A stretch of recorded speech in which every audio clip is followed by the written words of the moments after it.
Hare Krishna, Krishna Krishna, Hare Hare, Hare Rama, Hare Rama, Rama Rama, Hare Hare, Hare Krishna, Hare Krishna, Krishna Krishna, Hare Hare, Hare Rama, Hare Rama, Rama Rama, Hare Hare. Hare Krishna, welcome everyone. Today we are going to read some shlokas from Śrīmad-Bhāgavatam, third canto, 21st chapter. Om Namo Bhagavate Vasudevaya. Om Namo Bhagavate Vasudevaya. Om Namo Bhagavate Vasudevaya. Narayanam Namaskrutyam Naram Chaiva Narottamam Devi Saraswati Vyasam Tato Jayamudirayet Nashtaprayeshu Bhadreshu Nityam Bhagavata Sevaya Bhagavatim Uttama Shloke Bhaktir Bhavati Naishtaki Vindraj Śrīmad-Bhāgavatam ki jai. So we are reading Śrīmad-Bhāgavatam, third canto, 21st chapter. Now here the conversation between Maitreya Rishi and Vidurji is progressing further, and Vidurji is asking questions about creation by Brahmaji. And in this chapter, Maitreya Rishi is going to describe about two great personalities. Their names are Manu and Kardama Muni. And there is a conversation between Manu and Kardama Muni. So, who is Manu? We are going to learn about that in this chapter. So, here is the first sloka of this chapter, in which Vidurji is asking to Maitreya Rishi about Manu. Vidurovacha Swayambhuvasya cha Mano Vamsha Parama Sammata Katyatam Bhagavan Yatra Maithune Naidhire Praja.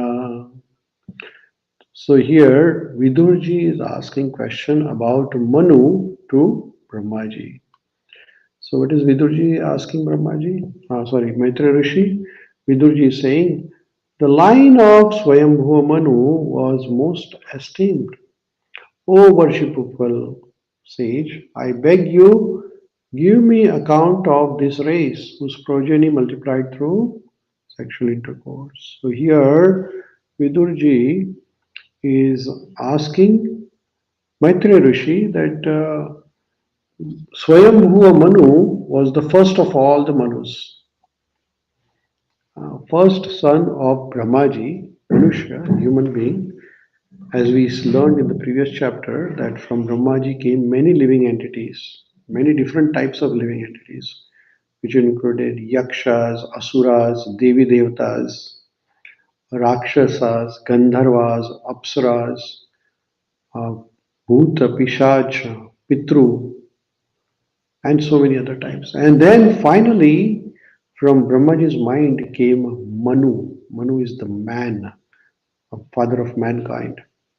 And the first Manu which was generated by Brahmaji was Swayambhuva Manu. So whose name is here in this shloka. You can see that Swayambhuvascha Manurvarsha. Swayambhuva Manu, first Manu.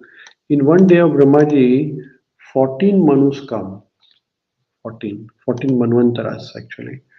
So these Manus or Manvantara are actually, they are incarnation of Lord Vishnu. Lord Vishnu has various incarnations, and Lord Vishnu also appears as Manvantara.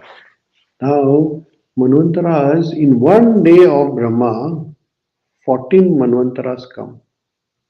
14. So first of those Manu, whose name is Swayambhuva Manu.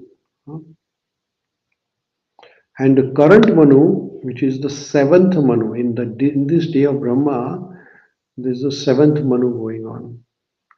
And his name is Vaivashvata Manu. So Swayambhuva Manu is the first one about which Vidurji is asking question, and he's saying to Brahmaji that this Swayambhuva Manu and his wife Satrupa, we learned about that in the third canto, I think second or third chapter, we learned about Manu and Swatarupa. So Swayambhuva Manu is the first son, and his wife is Swatarupa. And both of them, they had a very wonderful children family. So Vidurji is saying that, can you please tell me about those family members, the children of Manu and Satarupa? Now, before that, before Manu was being produced, all the living entities were produced from Brahmaji's mind. There was no male and female involved in the process of procreation. But this is the first time after Manu and Satrupa were born that the children were created by union between man and woman. Otherwise, it was not there. Like Brahmaji is all Manasa Putra, all the Saptarshis, all the Devi Devtas, all the Asuras and Rakshasas, all they are born from the mind of Brahma. They are called Manasa Putra. And Manu himself and Satrupa were also born from the mind of Brahma. But afterwards, all the procreation of the universe was through union between man and woman, which is described here as Maituna. So here Prabhupada is explaining about this shloka. Prabhupada is explaining, regulated sex life to generate good population is worth accepting. Actually, Vidura was not interested in hearing the history of persons who merely engaged in sex life, but he was interested in progeny of Swayambhuva Manu, because in that dynasty, good devotee kings appeared. Swayambhuva Manu dynasty, the good kings appeared who protected the subject very carefully. So here, Vidurji is asking about the dynasty of Swayambhuva Manu. Two of the great sons of Manu were Maharaj Priyavarta and Uttanpad. That's a great dynasty. And there they had two daughters also, Devhuti and Akuti. They had a wonderful family. Now this Uttanpad, his son is Prahlad Maharaj, and Devhuti and Akuti had wonderful children. Their name were Kapila and Yagna Purusha or something like that. So Kapila Rishi is also a great sage. And all these wonderful children of Swayambhuva Manu, their progeny, their dynasty is mentioned.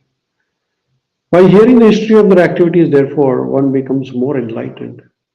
An important word used in this connection is Parama Samantaha, which indicates that progeny created by Swayambhuva Manu and his son was approved of great authorities.